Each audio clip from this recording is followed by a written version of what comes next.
A wild NBA trade deadline. Too much for me to drone on about on my own, so I had to bring in the beautiful voice of frequent guest and friend of the pod, Cake, to grace us with his presence. Let's just jump right into it. I think the biggest story of the deadline was Anthony Davis getting traded to the Wizards, because trading him had been talked about for a few months, pretty much ever since Nico Harrison got fired. There were Mavs fans talking about just sending him somewhere for a bag of chips. They didn't care what they got back. They just saw him as a completely toxic asset that they had to dump and start tanking. It looked like, and there were reports to corroborate this, that the Mavs were not intent on trading him, that they were fine with leaving him on the roster through at least the rest of this season and potentially into the following season, coming back with Cooper Flagg and Kyrie Irving next year. They end up dealing him before the deadline. So I'd like to give you the floor for what your thoughts were on this trade. Did it surprise you, and did you like the move? So it has to go down as one of the worst trades of all time. Awful. I mean, the same return that the Mavericks got for Luka Doncic was less than, like, for example, what the Brooklyn Nets got for Mikal Bridges. I mean, insane. A lot less. Insane that they traded Luka Doncic for that. So that sets your team back like an incredibly large amount. But they got lucky. They got Cooper Flagg. And then I love what the Wizards did, because I think they had to hit a salary floor.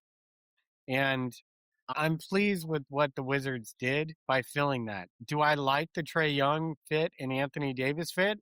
I'm going to tell you I do, because I love the fact that we've been talking so long about Trae Young fitting alongside of a rim-running defensive five, and now you have two of them with Alex Sarr and Anthony Davis. The problem is Anthony Davis is never healthy, but if he can stay healthy, this Wizards team is going to be very good. I want to start my reaction with what I thought it meant for Dallas. And it is important to talk about the Luka trade here. I don't normally like to string together trades like this because there's a sunk cost associated with it. You shouldn't let a trade that you made in the past have any bearing on a move you make now. But the reason it's important to talk about is, I was looking at Dallas and their pick situation, and in making moves to build around Luka, they traded future picks away. And then they suddenly just pull Luka out from under that team for a bad return in Anthony Davis, Max Christie, and only one pick. One of the reasons that a lot of the fans were calling to trade Anthony Davis and tank this season was because this is the only pick for the next several years that the Mavs actually control. So it was like, you need to get as much as you can out of this pick, do whatever you can, because for the next 3-4 seasons, you do not control your pick, and you're trying to build around Cooper Flagg. And so, to me, it didn't make sense to trade Anthony Davis just for that reason, for tanking alone. But if you can actually acquire several picks and, restock the picks a bit so that you do have assets to build around Cooper Flagg, to me, it's not about them tanking. It's about getting tradable assets that they can now use going forward as they learn what are the ideal pieces to put around Cooper Flagg. You make this trade with the idea that Kyrie and Anthony Davis are going to play together. And then they never actually let it come to fruition. I understand that Kyrie got injured, but, they never actually gave it a shot. And having Anthony Davis on your roster, if anything, helps you tank because he's not playing. So Right. why not just take this as a year where both of your stars are injured, and then next year come back with Cooper Flagg, Anthony Davis, Kyrie, and then whatever draft pick you get. Lee Gafford, Max Christie, you're coming into next year with a pretty loaded squad. I would have not done it, especially for this. And then on the other hand, if you're the Wizards, how can you say no? It's almost like you're going to give me Anthony Davis for a bunch of trash? Okay, fine.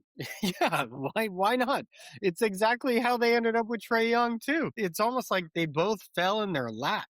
And that's why they're my big winners, because I they essentially just had great players fall in their lap, and I appreciate that. That's what I felt like the Wizards did here was they recognized these assets that just from a reputational perspective were completely depreciated. Anthony Davis, his reputation depreciated because of his involvement in the Luka trade.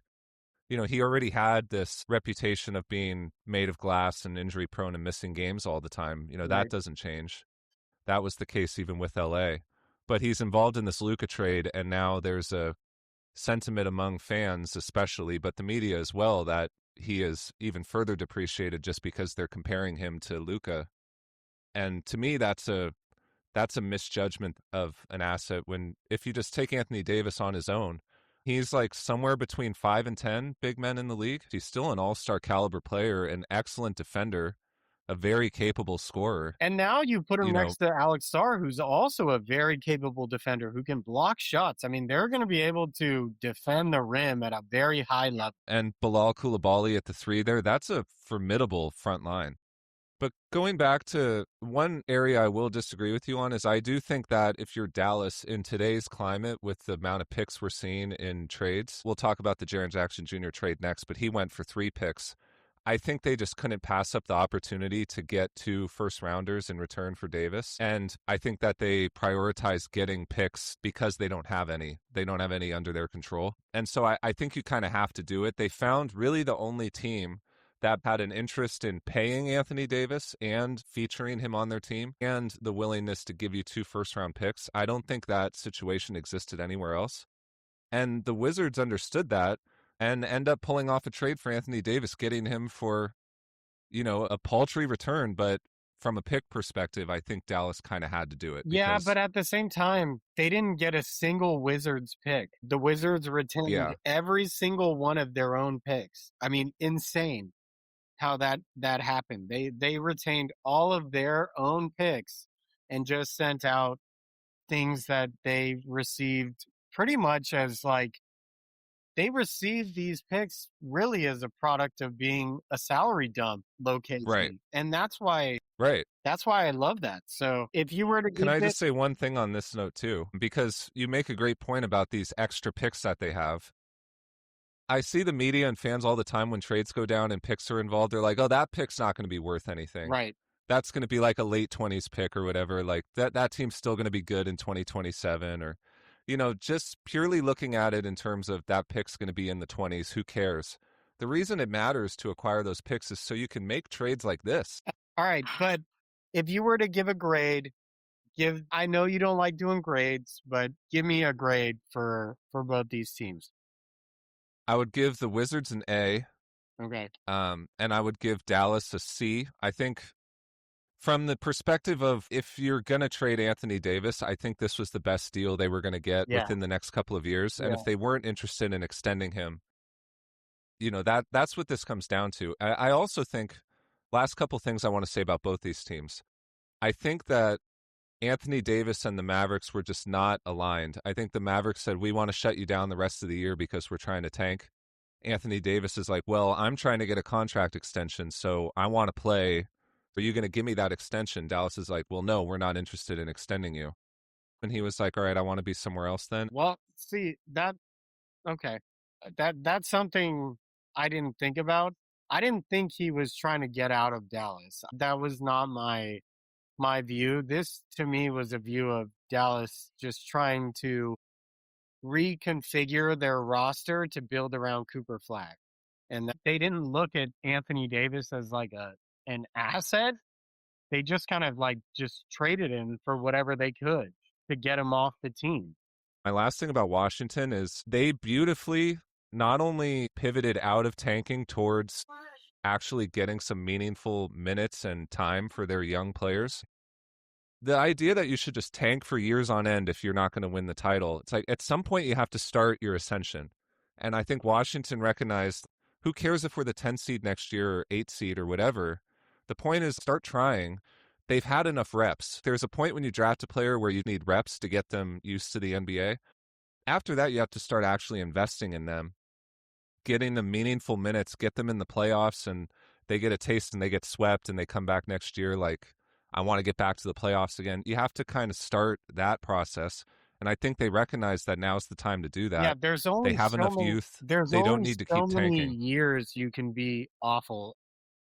And Yeah, I think it was Kirk Goldsberry who highlighted that the Wizards haven't won 50 games for like 50 years. right. They're that bad. So I agree with you. Let me just say my last thing about the Wizards, because you made a great point when we started that not only are they pivoting out of tanking by letting go only of assets they don't really need or want anyway, superfluous assets, they carry over this salary floor money from McCollum and Middleton, which has been carried over by many trades before that.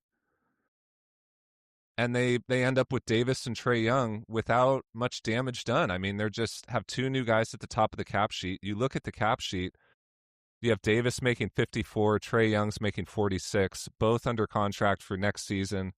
Trae Young's got a player option for next season that he's going to accept, and the word is they're going to give both of them extensions. We'll see what those extensions are. I think they'll be like 2 or 3 year extensions, but you have another 2 years before Alex Sarr needs to get paid. He doesn't get a new contract until 2028, 2029. Right. So who cares about how And much you they're have being paid? Keyshawn George on a rookie contract, and you have Trey Exactly. Johnson They on have the all rookie these team contract. options coming in 2027, 28. They don't have to pay any of these young guys till the following year. Amazing. So who All they cares if need they're is a point overpaid? guard. Shocker. They got one. Right. And what we said about them having you've tanked long enough. I'm going to rattle off the ages of the rest of their roster. Alex Sarr is 20, Trey Johnson's 19, Bilal Coulibaly's 21. They just got Jaden Hardy's 23. Bub Carrington is 20. Yep. They got Cam Whitmore for nothing. He's 21. Keyshawn George is only 22. I mean, how many more young players do you want to tank for? Bub That's like Carrington. 6, 7 young players. Bub Carrington, the modern day Dion Waiters. Yeah, well, I mean, that's another story about the Lo- undersized He loves volume to scoring shoot guard. it.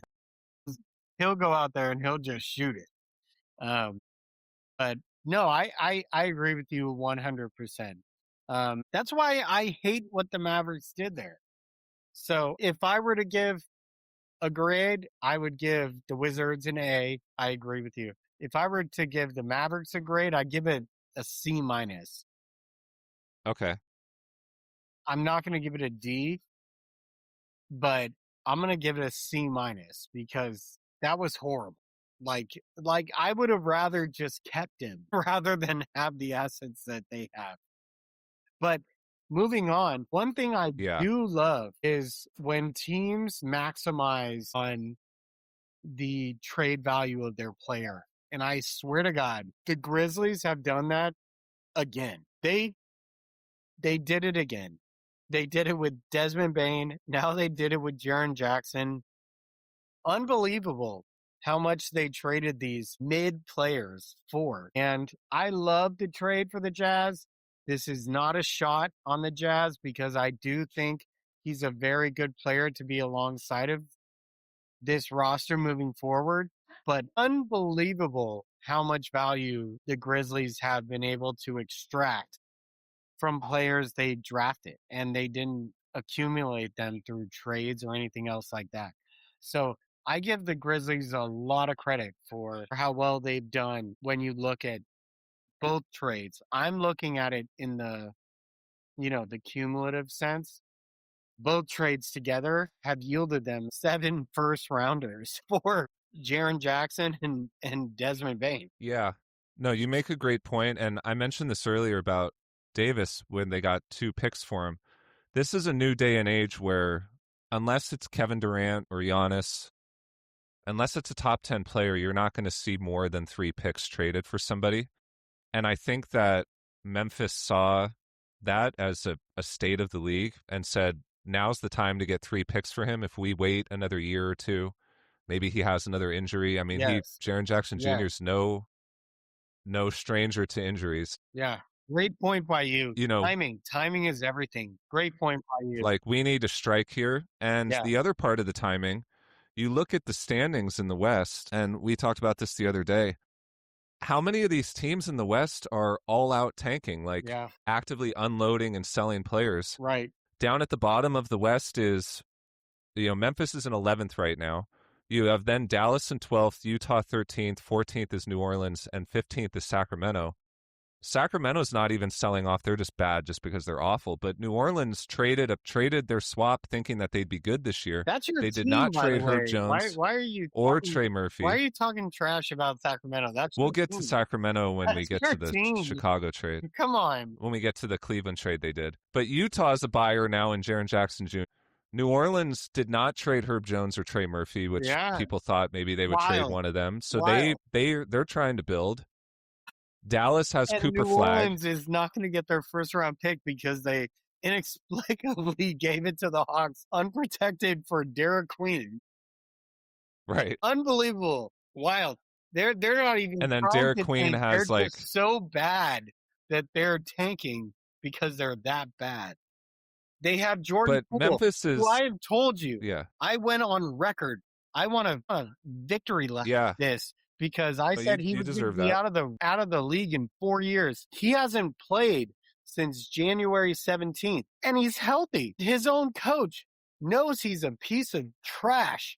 So I just want to take a victory lap on that because I was 100% right about Jordan Poole, and Yeah, I can attest to that. You said when he was on the Warriors that he belongs in the G League. thank you. And not a lot of people were saying that. I'll back you up on that. But I think Jordan Poole, once his contract runs out, is going to be playing for like the Shanghai Tigers or something, scoring 45 points a game. It's so good. That's such a good point. He's gonna have like a shoe deal with Anta, and it's gonna be great. Yeah, he's going to be playing in China very soon. Yeah, just killing everybody. Yeah, he's gonna take like the Marbury route. I'm Yeah. telling you, he's gonna be a big thing over there. And then there will be a headline of like Jordan Poole scoring 83 points for the Shanghai Yeah, Sharks. exactly. Congrats. Yeah, But yeah, taking 55 shots. exactly. But my point about Memphis is I think they saw that, Portland's trying. The Clippers haven't quite bottomed out yet. The Warriors are still trying to make something out of Curry's last couple years. Yeah. The Suns aren't as bad as we thought. There's nobody in the West who's saying, all right, I'll take that spot at the bottom of the standings. Right.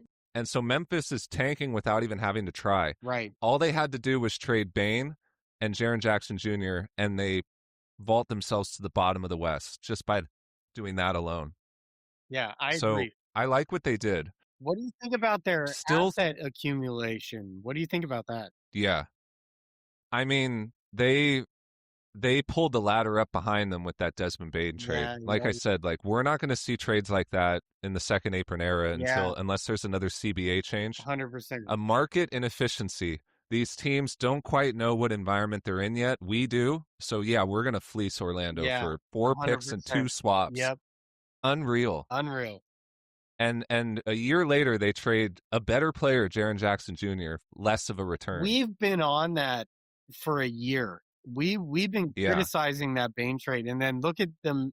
Look at the Magic. They're not even better than they were. They're not even better. Exactly. Not even better than they were last. So, I thought Desmond Bane was going to make us a high-powered offensive team. Yeah, exactly.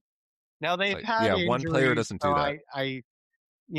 Franz had that nasty ankle sprain, and Banchero was out for a period of time, but crazy.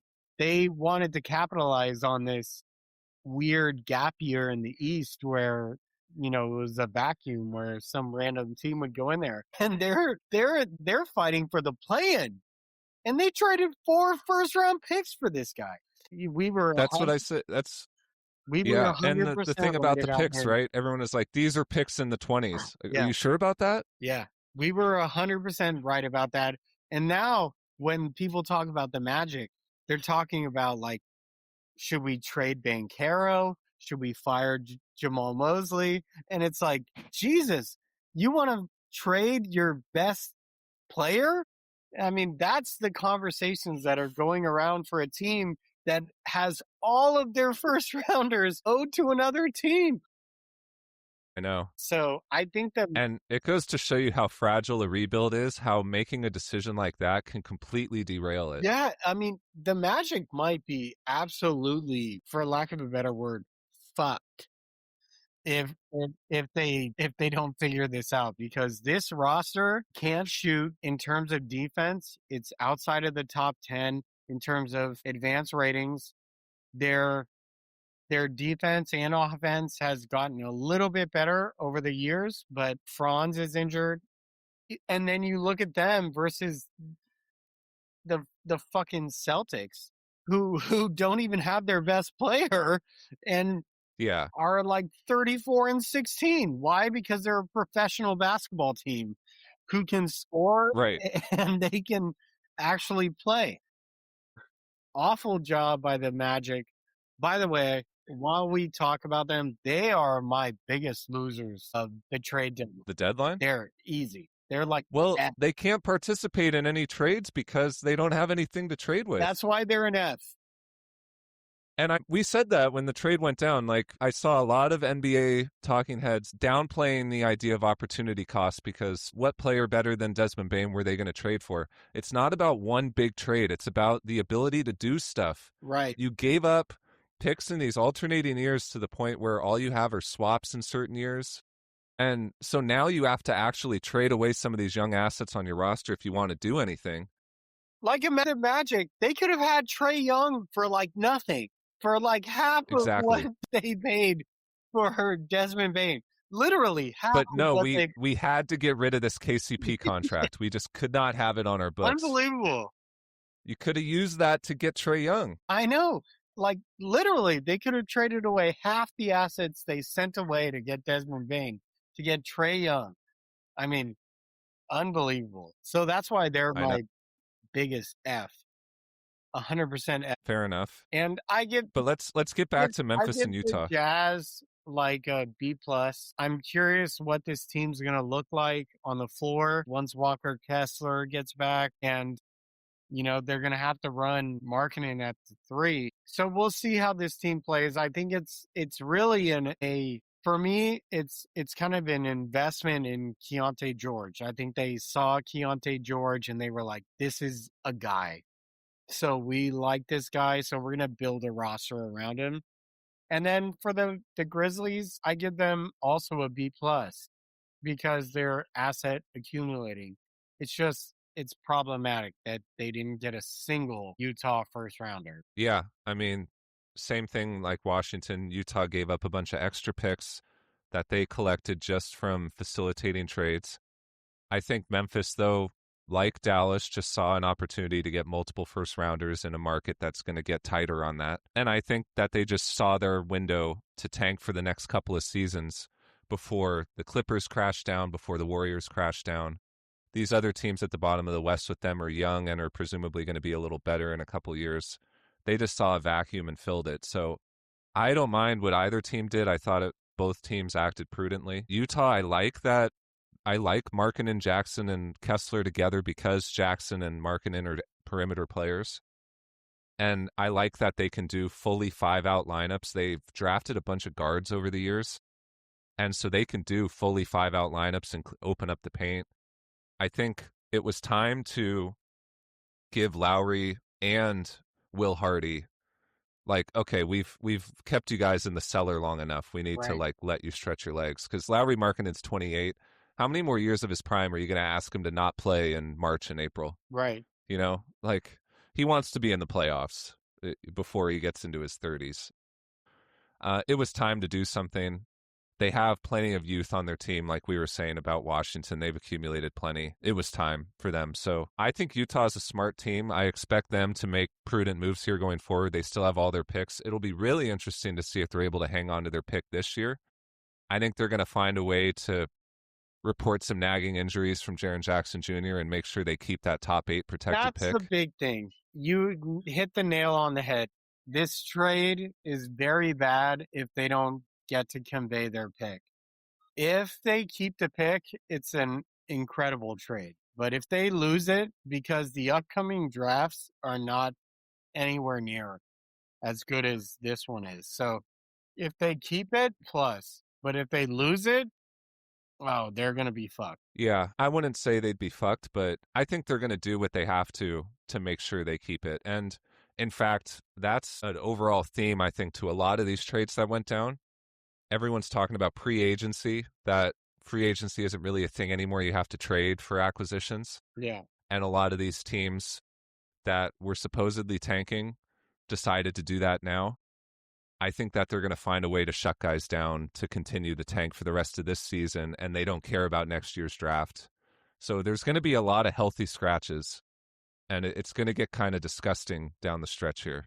So the Pacers going out, getting Zubac, you love it. I know you love it. I actually predicted the Celtics getting Zubac. We'll get to them when we get to the Vucevic trade, but I knew that either the Pacers or the Celtics or both was going to trade for a center, and I actually thought maybe Indiana would do this because we knew they wanted to trade Mathurin, and he's a more valuable trade asset than a lot of these other teams were dangling out there. Boston had Simons. You know, anybody in the league could have traded for Simons over the last few years. He's not the same level of asset, or at least with the same upside that Mathurin had. And so that was Indiana's advantage in the marketplace. They end up giving up 2 firsts anyway. The reason I brought up Boston is it was reported that Boston offered Simons a first round pick and a swap. The Clippers said that's not enough, and Boston said, all right, we're walking away from that. That's the most we were willing to offer. The Clippers were holding out for 2 firsts, and they get a high upside player in Mathurin. But I think it was a good trade for both sides because Indiana, unlike Boston, who had to trade 2 starters to get under the second apron, and they're not going to presume they're suddenly a finals contender just because their record is good right now. Like you said, that's because they're a professional basketball team. It doesn't mean that they're a finals contender. And I think that's why they weren't willing to go as big as Indiana. Indiana next year will be a finals contender and had to strike while the iron was hot and get a third best player in here. That's the other thing about Boston. They have their 3 best players on their roster already. And I think they felt like we didn't need to give up all these assets. This was a prime position of need for Indiana. They needed not only a center, but a third best player. And Zubac fits the bill. He's a top 10 big in the NBA. He can get an all NBA spot, and it wouldn't be too surprising. He's just good at everything. So I really like what they did acquiring him. I think that he gives them a threat that they didn't have. They now have scoring at all levels of the floor. I like to look at offensive attacks that way, where can you score on the perimeter, can you score in the mid-range, and can you score down low? They didn't have anyone scoring down low. They had Siakam doing his thing around the key of free throw line extended, that kind of stuff. They have plenty of perimeter-oriented players. What they were missing was somebody that could score inside and a pick-and-roll threat. And that's what Zubac is. He has soft hands. He can score around the basket. It's just a very good offensive player, and in particular, a very good pick-and-roll offensive player, So I'm which gonna vibes pour very cold well with water on Halliburton. this. I know that people are super pumped about it, and I get it. The advanced analytics love Zubac. The thing that I have an issue with is he doesn't really fit in terms of the way they play. They play very fast. They're running up the court, getting as many shots as they can, shooting threes, doing this, that, and the other. He just does not fit that. And so I don't have an issue in terms of he's a great player. So I'm not sitting here saying he's not going to be good. But I don't love the fit for this particular team in terms of what they actually gave up. Now I know he's been a great pick and roll partner for James Harden, and he proved himself in that regard. But again, James Harden is not an up pace player. He likes to have the ball, he runs it slow, he likes to get it into the half court. So it makes sense how he fits with James Harden. But in terms of him fitting with Tyrese, I don't really love him as a match for Halliburton. And in terms of what they actually gave up, they gave up a shit ton. And I'm with you. If it falls, if I'm Indiana, honestly, I'd rather it convey this year. I'd rather it convey this year. I'd rather they drop to 8 and the Clippers take the 8 pick. I would not want it to fall to 2031 because who knows how good they are going to be then. And that could cripple that franchise then. That's a complete unprotected pick. So I would want it to convey unless you get one of the top four guys.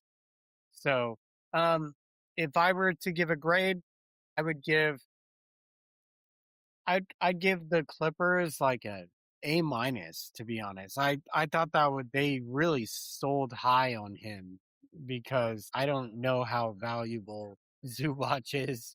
I mean, he could in a year be the equivalent of like Jonas Valanciunas. So I think they sold super high on him. So I'm gonna give them an A minus. If I were to give the Pacers, I'd give them a B. Okay, well, I disagree with you on Zubac's value. I also think that this team needed rebounding. Part of being an up-tempo team is actually getting the rebound to get out and run. And Zubac is an excellent rebounder. So I hear you that he's not changing ends quickly. I don't think they were getting that out of Turner either. Now they were getting 3-point shooting from Turner, and Yeah, you they don't get that were. from That Zubac. that's But I don't think he slows them down. I would actually look at it as he gives them that option in the half court, particularly valuable in playoff time, where they can still try to be a full court team okay. and get out and run. All But right. when you now get in the half court, you now have that extra weapon that they haven't had on their team. And All so right. I actually think it makes them a more dynamic offense. And the big thing here is the contract. Indiana is a very fiscally conservative team. Yeah. They're not going to be a taxpayer. They have to find a way to be a finals contender without being a taxpayer, which is hard to do in the league, and they do it about as well as anybody. Zubac is under contract for next year at 20 million, the year after that 21 Yeah. million. His The contract price is is right there. what made this trade so valuable. So I'm glad you He brought was that the up. best possible center they were going to have on their roster at that number. You And can't to build a them, center of that value for that number without giving up a crap ton of assets. I mean, Mitchell Robinson is a free agent this offseason. He's going to get paid probably more than that. Right? A hundred I mean, this percent. this is this is excellent value. It's a great point. So moving on to the next one. Well, let me give my grades. I actually disagree on the pick conveying. I would rather it be a 29 and 31. Really? Because Why? they're ready to win these next few years. I would rather add a young player right now to my team, Oh, wow, rather that's than that insane. be a I 31 I pick. can't believe Yeah. you said that. I honestly can't believe you said that. I'd rather because I mean 2031 is 5 years from now. I mean, this is how teams get crippled where you get to 2031. I mean, especially a small market team like the Pacers are. I mean, there's no guarantee that Tyrese Halliburton is even going to be playing basketball then. I mean, that's why I disagree with you very hard on that. I think that you know what the value of this pick is going to be. This is a very good draft. To even if you're not set on drafting Yeah, but somebody this year, I'm not interested in like Michael Brown. I'm not interested in some of these guys. I watch a lot of college basketball. Dukies. We lost yesterday, which was brutal, but I disagree with you wholeheartedly in terms of I'd rather it convey if it drops to like 8. So they have like a 1 in, you know, 100. well, I think they're fine with either outcome. That's why I think they were willing to make this trade. If Yeah, they end but up if being you're the one of the Pacers worst and it records in the league, fucking if you're the Pacers and it actually conveys to an unprotected 2031, that's going to be really bad for you. well, you don't know that. Well, I know because in 5 years, But a well, top 4 pick in this draft is very valuable. Even if they wanted to trade it, some team would give them a lot for that pick. So I think they're fine with either outcome. If I get to choose between a top 4 pick or a 2031 unprotected, I'd rather have the pick in this draft. But I think if they start to win some games and their pick ends up being 8, I don't think they really care. That's why I think they were ready to make this deal. I'd give Indiana an A minus, and I'd give the Clippers an A. I thought it was a win-win trade for both teams. The Clippers, I love Mathurin for them. They're going to give him an extension, and they found a way to get younger and get picks on a team that isn't in control of their picks still for another couple of years because of the trades they've made. It was a golden opportunity for them. There was no reason to hang on to Zubac. This team is not getting any better or worse by having Zubac on their team. So that's Wow. An A minus. That to me is very high, but okay. Indiana's going to be a finals contender next season. Well, I don't like the fit, but you know better We'll see. than I. Yes, I do. So let's move on now to the Harden trade. I'd like to go first here because we talked about Orlando and how dicey it can get rebuilding and how decisions can send you down a road where your team suddenly looks unrecognizable. A promising situation 2 years later can suddenly look very desperate. And that's what I think this trade was, trading Garland for Harden. And it doesn't really have anything to do with those two players as individuals. Garland has his issues. He's not a perfect asset. He's had plenty of injuries. Harden is 36, so he's a good Wild. player, a great player. Wild. But he's 36 years old. They traded Darius Garland for a 36-year-old point guard. Just saying. Exactly. And this was a situation where just a couple years ago we were talking about, is there a young core better in the league than Cleveland's with Mobley, Jared Allen, Donovan Mitchell, and Darius Garland? Yes. And now a couple years later, they are now in the business of let's desperately do whatever we can to keep Donovan Mitchell happy. What the hell? So that he doesn't leave. He's leaving, by the way. To me, I'm like, why aren't you entertaining the idea of trading Donovan Mitchell?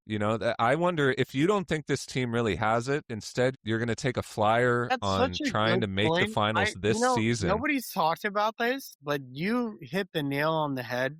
I didn't even actually think about this. Yeah. We're going to desperately go for it this year by getting Harden to try to impress and keep Donovan Mitchell. Right. For the long term, so you trade for a guy who's 36. What's Donovan Mitchell going to say in a couple years when he needs a new contract? 100%. Like, yeah, let me sign on to play with 38-year-old James Harden? Well, they might get LeBron, so don't.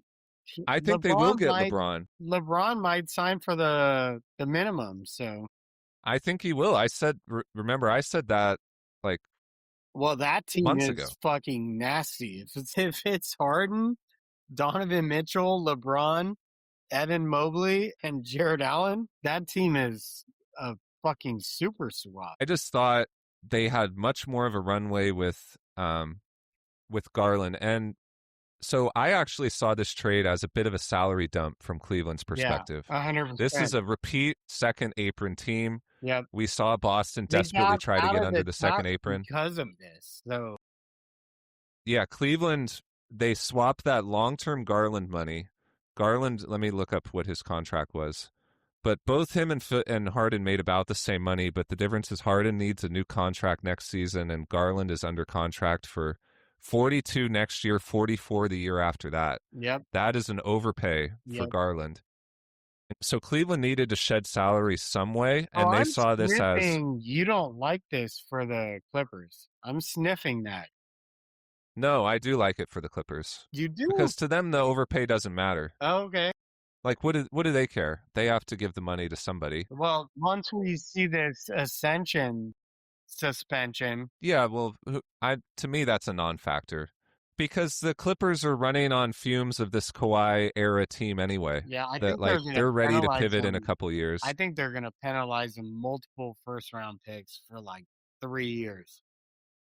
Which is why it was all the more important to get younger and get picks, and because they need to prepare themselves. It's like they need to stock their doomsday bunker as best they can before the nuclear storm hits. Ryan Windhorst fingers. Yeah. Like, whoa, they sold Harden and Zubac? Oh, I think they think something's coming. Yeah. But so I agree with them shedding salary, going back to Cleveland. Swapping Garland for Harden, they saw as the best opportunity to shed salary and maintain the ceiling of the team. To me, I would have traded Jared Allen instead, or I would have traded Donovan Mitchell. Jared Allen just put up 40 and like 15. I don't care what he just did. That always happens in the NBA. It's like, have you seen how he's been playing over the last He week? just I'm put not up going to a make any huge. decisions over something I just saw. I know from a large sample size what Jared Allen is. That's a good Let's point. talk about how great he is. And meanwhile, every playoffs, we talk about how he gets bullied in a series and they get dominated on the glass and they lose. Agreed. Recency bias, man. So, what But do you think about the Vucevic Bulls trade? let me finish my thought on this. Because Mobley's only 24, you had a 26-year-old Garland, and you're making this team pretty old pretty fast, and it's looking like a Bucks situation to me where they're going to be desperately trying to appease Donovan Mitchell, making these desperate moves, and they're basically going to shorten that runway in the process and end up with a low asset value on this roster. They're going to be in the mix for the next couple of years, and then we're going to be looking at a roster of old players with a 26-year-old Evan Mobley. Well, Evan Mobley is very valuable. I mean, So why aren't you building around him? I don't. they are. If Why? you're Why are you saying they're not? I can't believe you say they're not. because they're getting older. Who Like cares? What do you want the them to point is, do? your asset value is lowering. No, but You're acquiring a Harden who's going to only get less valuable over the next couple of years. no, I'm gonna disagree with you very strong on like saying they're not building around Evan Mobley because they, in my opinion, they very much are. They could have traded Evan Mobley to go like get Giannis. And Well, I don't think that's going to happen. well, I'm just saying they could have done that, but they didn't because they want to build around Mobley. So I disagree with you strongly about the thought that they're not cognizant about Evan Mobley's value. So I strongly disagree with you in that regard. That's why, if anything, Harden comes off their books. So he's on the books this year and then he's off the books after that. Well, he has a player option, Yeah, but I think they're going to give him like a 3-year extension. no, if they do, then this trade is a fucking F. They cannot give him an extension. They cannot. They are going to. They can't. If they He's going do, to get. He's on the books for 39 right now. He has a $42 million player option for next season. I think they're going to give him like 3 years, 90 to bring that number down. And in the process, cut Garland's pay of 42 down to 30 for Harden. And that that'll gets them be out of the second apron. that'll I be think that's their plan. horrible. If you have Harden's salary for 3 years after this, that's horrible. Or 2 years, 60. It'll be something that makes it worthwhile for him to turn down that 42 million. That would be horrible if you're right. If you're right, that's horrible. Then I hate the trade because the Cavs were already a second apron team. This got them out of the second I apron, know though, is this the got point. them out of it. So if they did that, then I hate it. This got them out of it by bringing that salary number down by 12 million. Right. That's my point. And so I think they saw this as the best player we could get for 30-ish million to get out of the second I'm apron. not confident. Jared Allen's contract. I just want to put this out there right now. I'm not confident Mitchell's re-signing there. I'm not either, which is why, like, why aren't you putting him up for auction and building and, getting a bunch of pieces to keep going around Mobley? To me, all the focus is on keeping Mitchell happy. And that's what I meant, that you're giving up future assets. They gave up picks to get DeAndre Hunter. Right. I think they gave up one pick. Right. They acquired a 36-year-old Harden and gave up a 26-year-old Garland who was on Mobley's timeline. This all feels to me like, let's just hope and pray Mitchell doesn't leave. Right. And right. I think that they're going to have a disappointing series in the second round this year. They're going to bring Harden back, and all the pressure is going to be on next year to do well, or else Mitchell's going to ask for a trade. Right. And suddenly the core four that we saw with this like mid-20s promise got dismantled because they had a couple of disappointing playoff exits. It's very short-sighted to me. I don't like what Cleveland's doing. And to me, I think in 2 years we're going to see a totally different roster. The East gets a lot more difficult next year. Right. Because we're going to have Zubac back, Tyrese Halliburton back. You're going to have Jason Tatum Boston. back. I mean, Yeah. it's going to get way more difficult. So I agree with you 100%. But speaking of Boston, what do you think about the Vucevic trade? So going Vucevic trade, I'm glad you brought this up because, like I said with the Zubac thing, to me, I saw Zubac as, hey, this guy is on Brown and Tatum's timeline. Yeah. He's a great salary to align with those guys. So now you have those three with Derek White under contract for several years. And Vucevic is more of a stopgap just for this season. 100%. And so I thought all you're doing is setting up a situation where you're now going to have to solve this problem again next season. Yeah, he's essentially an upgrade from Luka Garza. Now you get to play Vucevic. But I don't necessarily disagree with that. I would have preferred doing the two firsts for Zubats if I was them, but I don't mind this path either. And the reason for that is I think that this team really, really values 3-point shooting So from can their I center. ask you a question? Do you think if they had gotten Zubac, do you think they could have won it all? I think there's a chance they could have made the finals this year because I expect Tatum to come back. No, I that's think not he's my coming back question. like, I'm asking, do you think they could have won it all? no, not this year. Mm. It's going to be either Denver, OKC, or Houston or Minnesota. One of those four is better than these teams in the Wow, East. Houston. You put Houston there. That's insane. I mean, I could see them. I could see them making the finals. We'll I've see. watched that team way too much. That offense is broken. Well, we'll see what happens in the playoff series is a different thing. We'll see what they look like. Yeah. But I think that the teams up in the top or in the West are much more difficult in this series.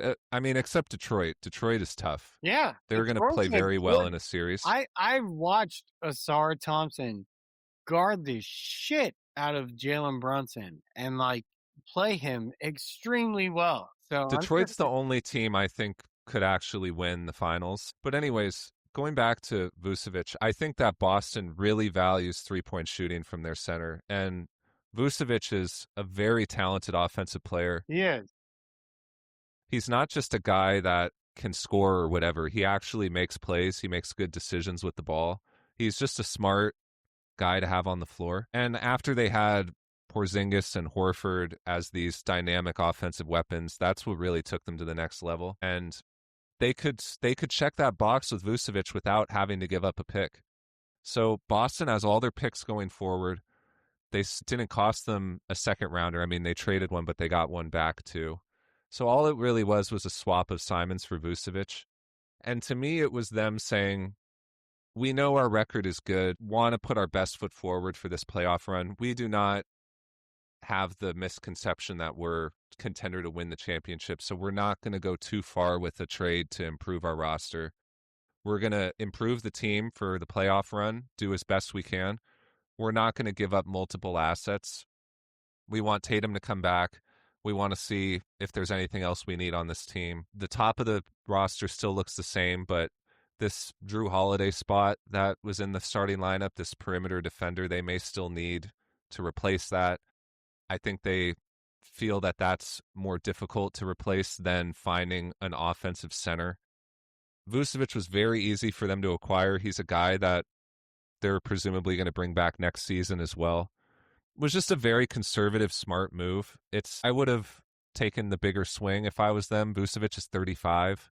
And again, you're just going to have to solve this problem a year or two from now. But I don't mind it. It was just a smart move. He's a great fit with them, maintains the 3-point shooting they want. Like you said, it upgrades from Garza and Queta while still having a bit of a platoon there at the center position. But I think that they want to see what they can do this offseason and see what the team looks like next year before they give up too many picks. And so that Zubac trade was too rich for them. And I don't mind that thought process. Can I ask you a question? Yeah. What do you think about Mike Conley getting traded? Put in the trade and then getting released double time and then being able to sign back with the team that he's already been on. Yeah, I love what Minnesota did. I have them in our agenda here, so we'll get to them. But they basically trimmed $10 million off their payroll for free. Connolly he's on it. He knows it. He gets it. Well, he got traded twice, so you can't go back to the team that just traded you. But because he got traded twice, he's allowed to go back I to know. Minnesota. That's insane. How did he know that was gonna happen? I don't get it. I think that they were prepared to let him walk, and then he got traded again, and they're like, "Oh shit, call Mike." Yeah. So if I was to give the Vucevic trade, I'd give it like a B. Again, it's mid. I'm watching him play versus the Knicks. He's an overrated 3-point shooter. He's not that good. He's a threat that you have to respect, and that's all that matters to them. Yeah, and that's fine. It all depends on if Tatum's coming back, right? If Tatum doesn't come back, then what are you doing? I think the expectation is that he'll be back sometime in March. So you're expecting him back. Yeah, I think they'll be a second round team this year, potentially a finals or East finals team. I think Detroit is going to be hard to beat by any of these East teams. And I don't think Boston has any. I don't think they see themselves as a team that's making the finals this year. So they they thought this was a very appropriate swing to get the most out of this team, make sure they get out of the first round. Yeah. One And trade that so I to love. me, it's smart. One trade that I love. Mini getting Desunwu. That was such a good Yeah, one. no, I loved that too. Do you want to do that one next? Yeah. Okay, because yeah, the Bulls did a lot of stuff, and I don't mind them getting Simons for Vucevic. He was expiring, and so is Simons. And I mean, they must be interested in keeping Simons, and they saw it as we think we can re-sign Simons for a lot less than what Kobe White was going to make. Because right, they were so eager to get rid of Kobe White because he had a contract extension coming up. Which, by the way, I was all over X saying that, and Bulls fans were telling me I was wrong, saying that they're clearly going to re-sign Kobe White. They're not trading him. They're not trading Sunmu. Chicago doesn't want to extend players at high numbers. They want to keep recycling that clock. So they love getting Rob Dillingham on a rookie contract. They love Yes. getting Leonard Miller on a Yeah. rookie contract. 100%. They're going to decide between Sexton and Simons who gets a 3-year, $45 million deal. But what they don't want to do is give Kobe White 3 years, 75, and Yes. have 25 million going to Kobe 100%. White. Yeah. They are not interested in that. This is a team who has now their best player in Josh Giddey is 23, and their other best players like Buzelis is still only 21. They just drafted Yeah. Yoa I think Senge. Buzelis is their best player. Well, the point is they're a lot younger than people are giving them credit for, asking them to compete right now. I think they're fine reshuffling and looking for value wherever they can get it while keeping guys that are in their early 20s. And no, we're not going to overpay an extension to Kobe White. And what's Desunmu going to ask for in free agency? We don't know. We'd rather take Dillingham. Right. But Desunmu is the perfect player for Minnesota. I loved them getting him. And here's my reasoning for it. Minnesota was looking at a roster where going into the playoffs, who was their reliable guard/wing off the bench? Conley is who he is. He can contribute, but he's 40. You have Dillingham, who they're getting nothing out of. Terrence Shannon Jr. and Jalen Clark. How much do you trust them when you're going up against OKC in a 7-game series? They have their starting lineup of DiVincenzo, Edwards, McDaniels, Randall, Gobert. They trust Naz Reid, obviously. Who's next? Who's their 7th guy? And I think Tim Connolly looked at their roster and said, we need to get somebody we can trust at the guard position. Who are we going to throw at some of these guards in the West? Can And I they go out and they get to interject, by the Sunmu. way? I'm watching this as we're recording. I'm watching the Knicks Celtics. You cannot play Mitchell Robinson. He bricked 2 free throws, like hardcore. Like that's why he can't be played. Yeah, I mean, well, that's my point about Zubac. Mitchell Robinson's going to get 2 years, 40 from the Knicks in this This guy offseason. can't shoot free throws. Like sorry. I'll let. And so Indiana's like, we need to upgrade our center. How do we do it? Do we want to sign Mitchell Robinson this offseason? And then they had to hold their stomach and avoid throwing up. Like, do we trade for Gafford? They decided to pony up and get a high-level starter in Zubac. Look, And I don't mind Boston that just decision. put him back on the free throw line. They're just putting him, and he's bricking. He's building a house. I just want to say he's building a house, and it has a very strong foundation. He's building a Yeah. lot of houses. Going back to the Bulls, though, that's why I think they made all these moves. They collected 9 second-rounders by reshuffling the furniture on the patio, basically. They swap Kobe White for, Colin Sexton. They swap Vucevic for Simons, and they're going to approach free agency with a lot of money to spend.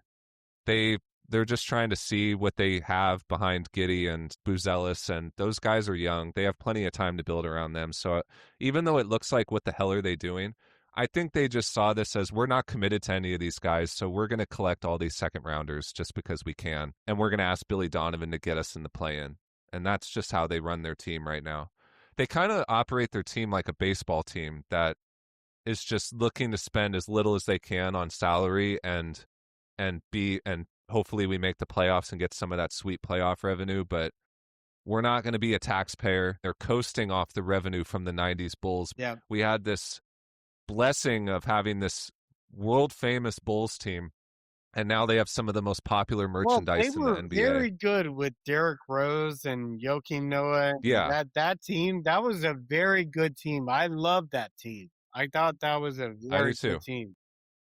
I think they're willing to go for it if they have a Derrick Rose on their team, but outside of that, they just we're not going to be a taxpayer. So that's, I think, explains why the Bulls did what they did. But I love the Sun move for the Timberwolves. He'd be a vital piece for them come playoff time. Yeah. Is an excellent third guard for them. He's essentially the replacement for Nah, right? Yeah, exactly. So I want to give you... And, well, one last thing about that. I love that they just waved the white flag on Dillingham and they didn't just hang on to him until he got more stale. Yeah. They're like, he's still got a bit of this draft sheen on him. There's going to be a team that buys his upside. We don't have, even if he pops for Chicago, it doesn't really matter. Minnesota doesn't value him. We can't play this guy in the playoffs.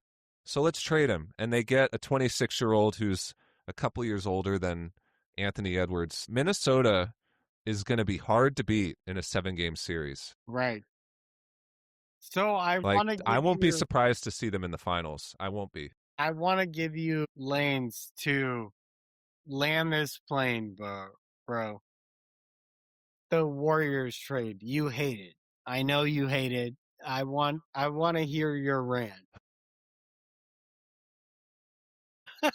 Yeah, I mean, the thing is, the ship has sailed on this being an absolute botching of this Kuminga situation. You have this top 5 pick in Kuminga, and a lot is being said about the 2 timelines thing doesn't work, that you can't be a good team that drafts a young player with upside and foster that growth. And I just think that's complete bullshit. They could have gotten value out of Kuminga, or they could have traded him for something that they actually wanted. There's nothing wrong with teams having high upside players as long as they handle the asset properly. Right. And instead they acted like he was untouchable. Like, we think this guy's Scottie Pippen. No, you can't have him Utah for Markkanen. No, you can't have him in any of these other trades they were in the mix for. We think he's Scottie Pippen, but we're not going to play him. Right. Exactly. That was the other thing. They didn't even play him. It's a misalignment between the coaching staff and the front office.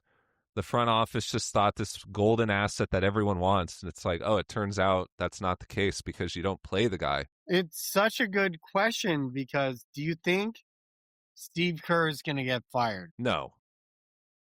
I don't believe in Mike Dunleavy Jr. at all. He's done an awful job. This Warriors, we still look at the Warriors as a competently run organization because they still have Steph, they still have Draymond and Steve Kerr. It all looks the same. Well, and they were trying to trade Draymond, apparently. I know. This is the fumes we're seeing of the Bob Myers era. I'm scared to see what this team looks like when Mike Dunleavy's the architect of it, Thank because he you. didn't build this team. Thank you. He's just been tasked with, like, the car was already built and he just got in the driver's seat, but he hasn't done anything other than ruin the value of Kaminga. People Look forget at the the value of Warriors Pajemski. were awful for like 40 years I before know. Steph Curry got there.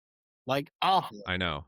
and Terrible. like terrible. So wild that they gave the keys to Mike Dunleavy. And he's a Duke guy.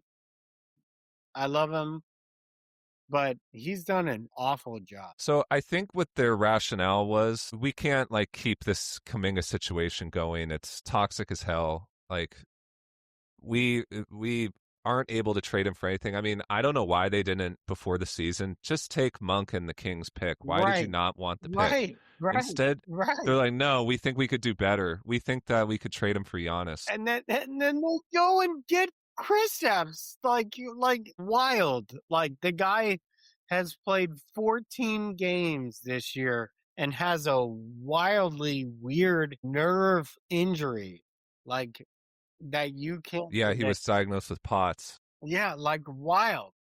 And then I can't believe it. And Curry's been out with a knee issue. I wouldn't be surprised to see Golden State kind of shut down Porzingis and Curry and see if they can get in the lottery. Oh, And wow, who that's knows a what hot happens. take. Oh, that's a hot take. Yeah. Butler's out. Realistically, what are they going to do this year, right? I don't think it's possible for them because the other teams below them are going to be tanking as well. So Right. they're going to end up in like the play-in, even if they lost it. But shut down Curry and Porzingis and make sure you lose in the play-in.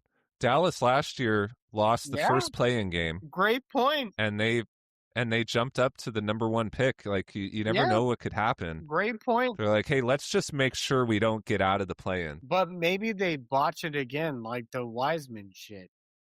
I mean, I don't know, but I think that they're just waving the white flag on this year, and I think they're going to re-sign Porzingis to some like 1 year, $10 million deal, something really reasonable and team friendly.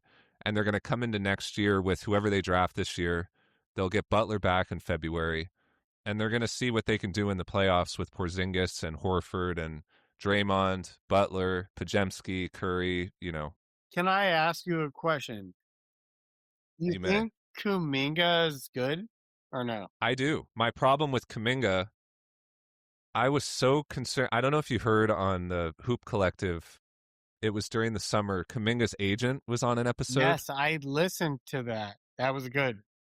and Kaminga's agent said that the Warriors were trying to ask Kaminga, that Kerr was asking Kaminga to be an Aaron Gordon, Sean Marion type of role. And Kaminga thinks he has more in his game than that and doesn't want to play that role. That's the concern to me. Is like, no, dude, that's your role. The Warriors were right. That is where he will be at his best, is when he's Right. a secondary scorer. He's not a guy you just give the ball to and he scores. And he clearly thinks he is. So some teams just going to have to wait that out and let him come back down to earth and realize what his lane is as a player. I think he could be very effective as an Aaron Gordon type of forward, a high impact defensive player above the rim, dunking, versatile forward who's like your third or fourth scorer, getting 16, 18 points a game. He thinks that he's this like 25 point per game scorer, and that is not what he is. So I like Kaminga's upside in terms of what I think his future fit is, and I love Atlanta getting him for free. Yeah, for free. Like, oh yeah, we'll take him. Team option for 21 million for next year. Hell yeah. Yeah. All I think about it for Atlanta is you flip that, right? Like I don't want him to actually play a single minute. So you don't like Kaminga's? I You don't don't think like Kaminga's his good? fit in Atlanta. I'd want to offshoot him. See, I think he fits in what they're building. Really? Yeah, Huh. But he's this rangy defensive athlete And, they have Alexander Walker, Reese Shea, Jalen Johnson, Dyson Daniels. I think he's just of that mold where they're trying to be a big athletic team. Hmm, interesting. So speaking of Atlanta, what did you think about them offshooting Kennard? I don't mind it. I mean, they have Kispert, they have Reese Shea. This is a guy that isn't going to get minutes for them. And so why not collect a second rounder? I think it's hilarious because the Lakers are pathetic. Yeah, well, the Lakers though, the man, talk about going on back and forth on X with some fans. The Lakers fans thinking that they were going to trade 2 firsts and Maxi Kleba and, like Gabe Vincent for Herb Jones. Right.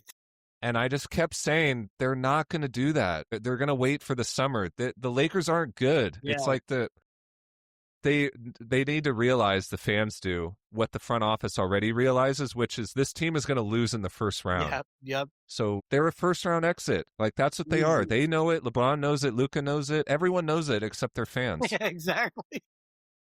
Like, of course they're like, yeah, we'll do something like this to make us a little better, and maybe we squeak out of the first round. Maybe we like run into a team with an injury, like the Yeah. Warriors last season, right? Yeah. They go up against Houston and get out of the first round. Yep. Maybe that happens for LA. Maybe they face Houston and, Houston just lays an egg from an offensive Yeah, perspective, because like you said. they're Like, anemic. but they're not going to beat San Antonio, No, Minnesota, no Denver, way. or OKC. No They're going to way. get killed by any of those teams. Those three So why teams, are San we're going to give up? Antonio, Denver, and OKC, they would never beat them. And I think you can include Minnesota in that group too, because they're just athletically far behind those teams. They have a long way to go to build out this roster.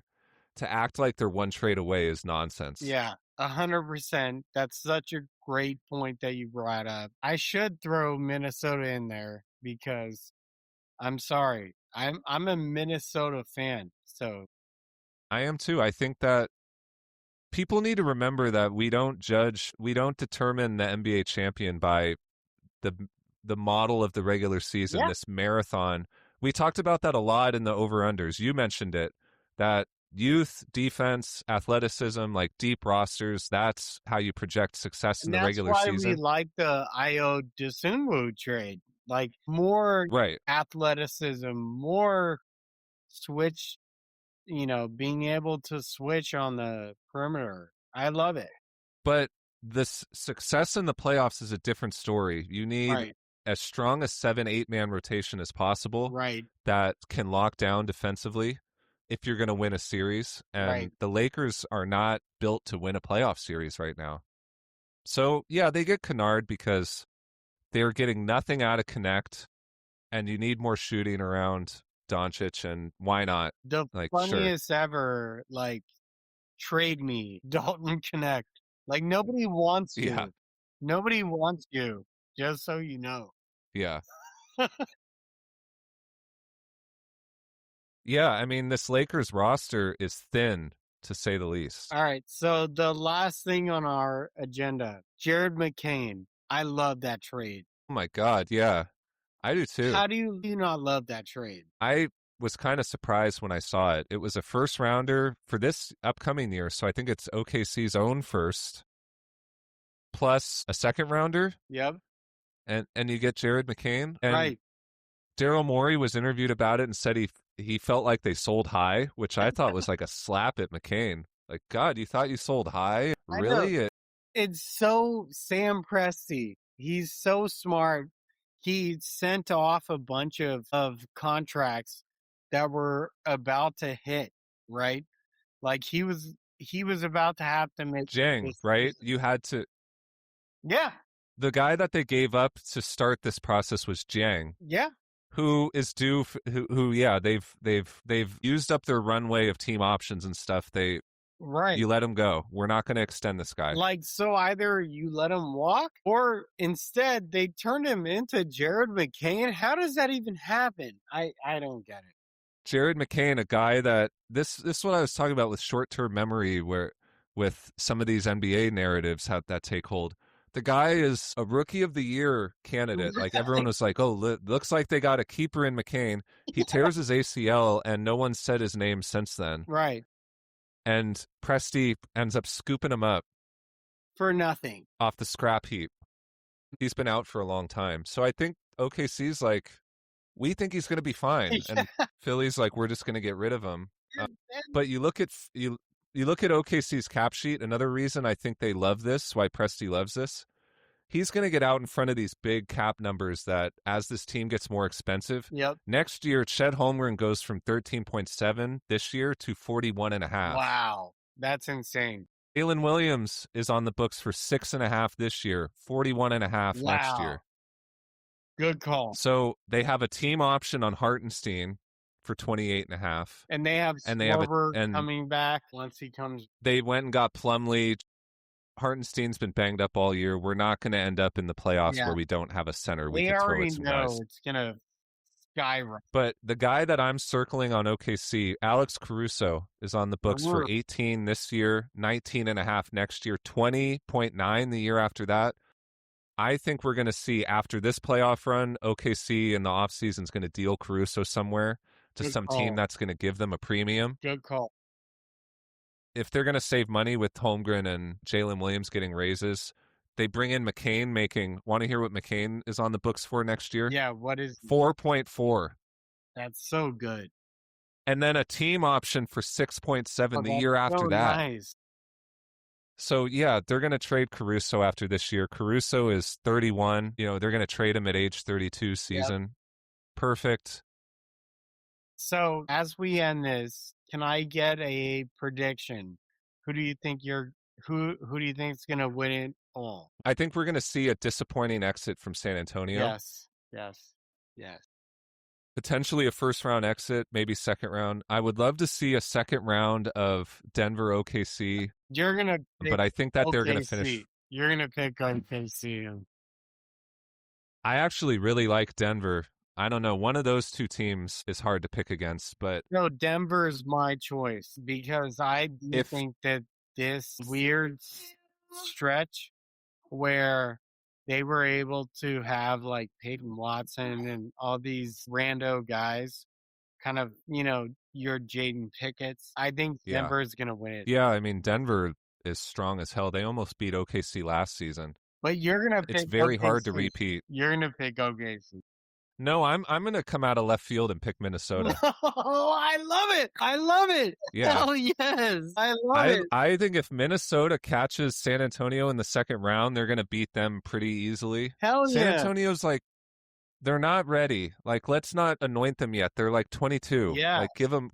Yes. They haven't been in the playoffs in a few years. Yes. Like, give them a break. Yes. Minnesota's been to the West Finals multiple years in a row. I love it. Like, this is a team that's going to be really hard to beat. And Anthony Edwards. So if we see a slugfest between OKC and Denver, like a grueling 7-game series, and Minnesota got, Houston in the first round and took care of them, and then they got San Antonio in the second round. Yes. And like they're healthy in the West Finals. Like that's what I think. Anthony Edwards is a dog. That is a dog. He is so good. And you need that guy in the playoffs. Like you need And that's a team that just they have the continuity going for them. They've had the same group together. Randall is a very, very capable number 2. Totally. Yeah, that's a team that's going to be really hard to beat in a 7-game series. Ayo Dosunmu, and then they brought Mike Conley back for nothing. I mean, this team is going to be very good.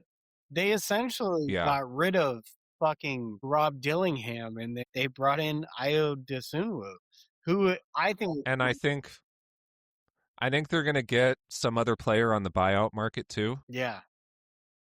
They could end up with a backup center, just throwing out maybe like a guy like Drummond, someone like that. Like, let's just grab a center. Yeah. And I think we're going to see that. So who do you have winning? Are you going to jump on the Minnesota bandwagon with me? Or you said Denver? No, I'm going to go Denver. Yeah. Okay. Who makes it in the East? I think it's going to end up being Detroit? It's not the Knicks, I'll tell you that much. Love that Denver team, man. I'm gonna You know, go I'm going to take one last swipe at the Knicks. It's like, yeah, let's fire Thibodeau because the East Finals, that's not good enough for us. Making it to the East Finals for the first time in fucking years. I'm gonna No, we're better than that. So we're gonna let Thibodeau go I'm gonna and bring in Mike Brown, I'm gonna go the Cavs. and they're gonna be lucky to make it back there. This is what I mean about these teams. They get greedy and they act like they've been there before. It's like, how about you enjoy that you have a coach getting you to the East Finals instead of saying, why didn't you make the finals? Right, You haven't made the finals since 1999, and you're acting like you belong there. right. I'm gonna These franchises, man, they all think they're excellent. I'm gonna go the Cavs. I think I think it's Okay. gonna be Cavs Nuggets Wow. Okay. And Denver wins. and Denver. All right. I'm gonna go Minnesota, Detroit, and Minnesota wins. Wow, I love that. If that happens, I hope to God it happens because I love that mini team. And Yeah, I do too. Anthony's such a dog, man. I love that guy. I love I do him too. so much. He's my favorite player. So I'm gonna ride with them. Hey, well, try to take a load off with the Super Bowl. See you. All right, bye.